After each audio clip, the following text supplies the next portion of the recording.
We've just covered a wide variety of technical specifications that need to be configured before you start working in your DAW.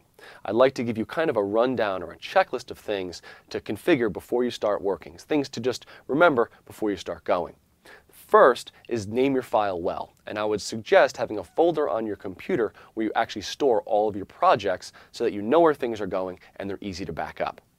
Then set your digital audio preferences. So this may be done on the driver for your interface, and it may be done in the DAW, but you want to configure it for your sample rate. I would suggest 48,000 Hertz, and your bit depth, I would suggest 24-bit recording.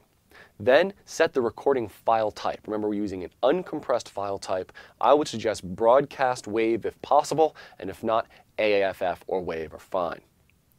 Then you want to set your hardware settings. Make sure that your DAW is configured to work with your audio interface.